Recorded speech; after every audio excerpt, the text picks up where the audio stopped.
Assalamualaikum warahmatullahi wabarakatuh. Balik lagi dengan saya Muhammad Rafi Maulana. Jadi di video kali ini saya akan menjelaskan tentang implementasi kinerja dalam manajemen sumber daya manusia. Jadi nggak usah lama-lama lagi, kita langsung ke videonya.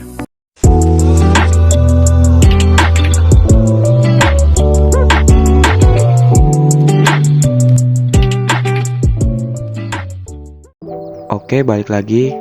Saya akan menjelaskan tentang implementasi kinerja dalam manajemen sumber daya manusia.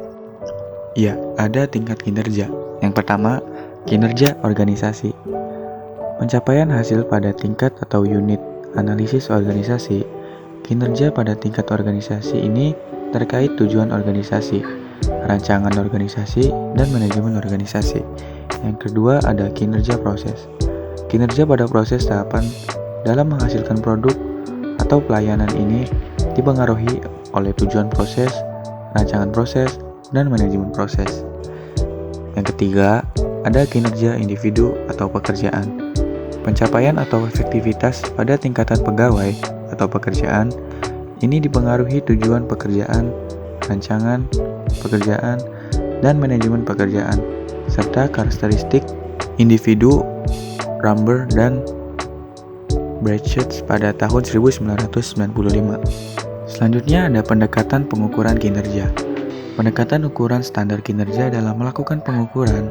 Yang pertama, pendekatan personality trace, mengukur kepemimpinan, inisiatif, dan sikap. Yang kedua, pendekatan perilaku, mengukur umpan balik, kemampuan prestasi, respon terhadap komplain pelanggan. Yang ketiga, pendekatan hasil, mengukur kemampuan produksi, menyelesaikan produk sesuai jadwal produksi atau jualan. Ada aspek pengukuran kinerja. Yang pertama, produktivitas, yang kedua kualitas, yang ketiga ketepatan waktu, yang keempat putaran waktu, yang kelima penggunaan sumber daya, dan yang keenam biaya. Adapun jenis pendekatan ukuran kinerja. Yang pertama, ukuran uang pendapatan, pengeluaran, dan pengembalian. Yang kedua, ukuran upaya atau dampak capaian sasaran, penyelesaian proyek, tingkat pelayanan, kemampuan mempengaruhi. 3. Ukuran reaksi, penilaian rekan kerja, pelanggan, pemegang pekerjaan lainnya.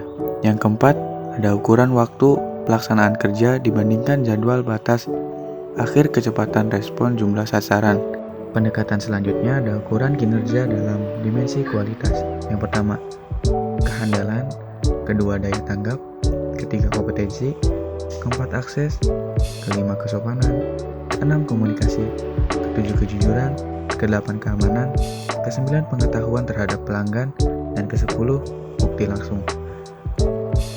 Pendekatan selanjutnya ada perspektif atau aspek balance scorecard dalam mengembalikan pengukuran kerja. Yang pertama, pengukuran kerja dari aspek keuangan, biaya administrasi minimal. Yang kedua, pengukuran aspek pelanggan, kepuasan pelanggan, pelayanan efektif. Yang ketiga, aspek proses bisnis internal, sistem kontrol, pengadaan efektif, memenuhi sasaran, kebijakan publik. Yang keempat ada aspek pertumbuhan dan pembelajaran, tersedianya informasi pembuatan keputusan kerja, kepuasan pegawai. Pendekatan selanjutnya ada indikator untuk mengukur kinerja organisasi.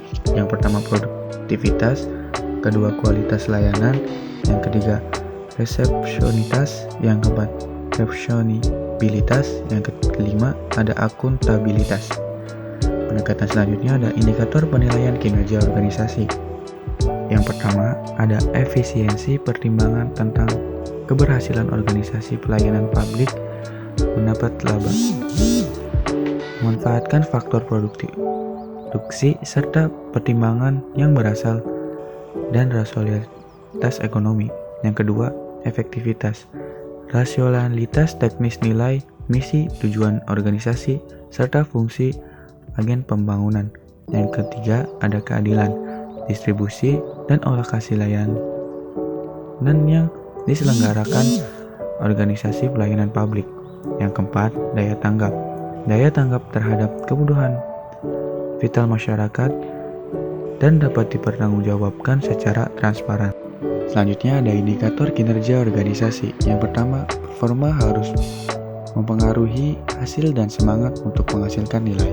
Yang kedua, harus dapat diukur sehingga input dan output dapat dikuantifikasi. Yang ketiga, unit dan personel yang harus diukur kinerjanya harus memahami metode penilaian dengan penjelasan minimal. Yang keempat, hasil penilaian dapat dikomunikasi segera.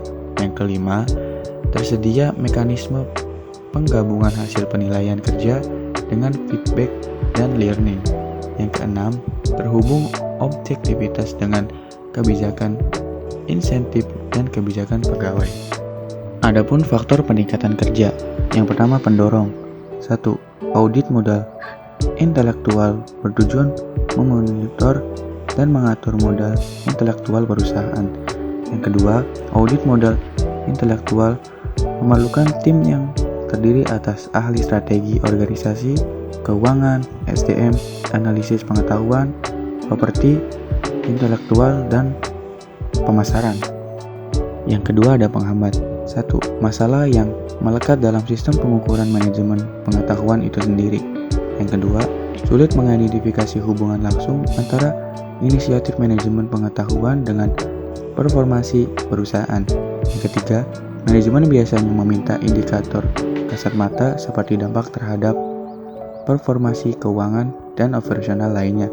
Yang keempat, semakin beragam dan kompleksnya stakeholder pihak berkepentingan terhadap eksistensi perusahaan pengetahuan.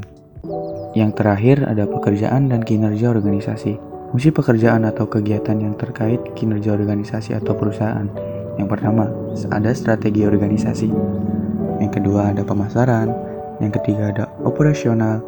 Yang keempat ada sumber daya manusia. Dan yang kelima ada keuangan. Ya, mungkin itu saja yang bisa saya sampaikan.